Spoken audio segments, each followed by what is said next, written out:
All right, let's jump right into this. We're going to explore one of history's most impressive and, honestly, most overlooked superpowers, the Songhai Empire. So picture this. It's 1858.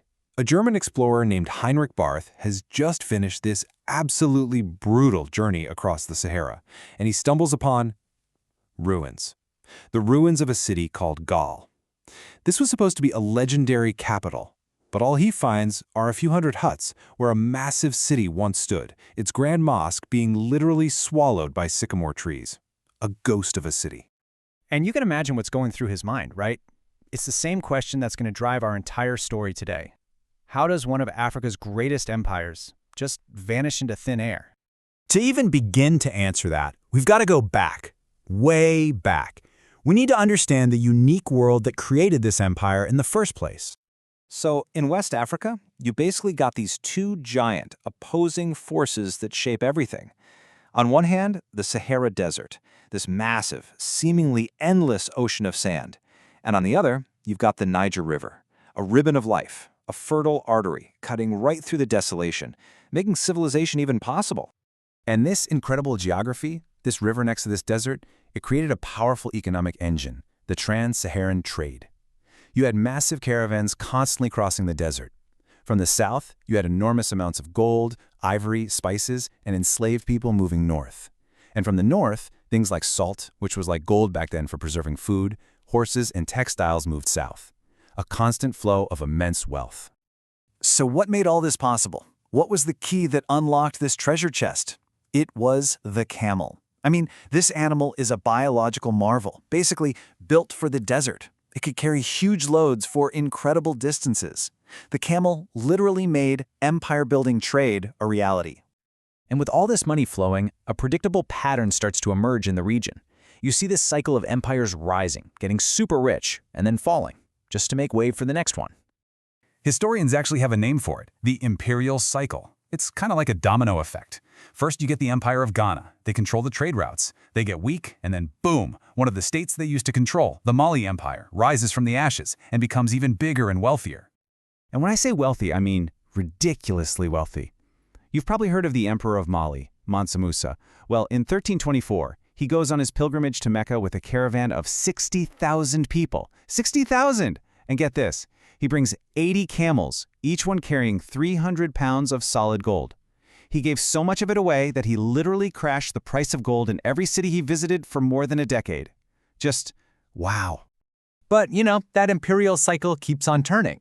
Mali eventually starts to crumble from the inside out, mostly from fighting over who gets to be the next emperor. And that creates an opening for one of its provinces in the east, a kingdom built around that city of Gaul we mentioned. And this is it. This is the rise of the Songhai. The Songhai story is really dominated by two incredible but totally opposite leaders. It's like two sides of the same coin. First, you have Sunni Ali, the conqueror, an absolute military genius, but ruthless, terrifying. He's succeeded by Askiya Muhammad, the administrator. He's the guy who comes in and organizes all that conquered land into a stable, prosperous, well-run state. Now, if you were a scholar in the great city of Timbuktu, Sunni Ali was not your guy. In fact, they absolutely despised him. The chronicles from that time call him a tyrant, a shedder of blood, a monster. Why? Because he repeatedly sacked their city, executed their scholars, and burned their books. To them, he was a legendary evildoer. But then comes Askiya Muhammad, who seizes power from Sunni Ali's son, and he does a complete 180. He professionalizes the army, creates a central government with ministers for finance and justice, standardizes trade, and most importantly, he makes peace with the scholars of Timbuktu. This ushers in a golden age of stability and learning for the Songhai. But of course, this golden age couldn't last. And the root of the problem? Well, Askiya Muhammad had 37 sons. 37! So, after his long, successful reign came to an end, you can probably guess what happened. It was a recipe for disaster, kicking off decades of bloody civil war as his descendants tore the empire apart, fighting for the throne. The empire just gets trapped in this vicious downward spiral.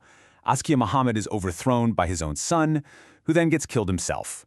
There's a brief period of stability under a ruler named Askiya Dawood, but that couldn't stop the decay. As soon as he dies, bam! The empire plunges right back into civil war, leaving it fatally weakened.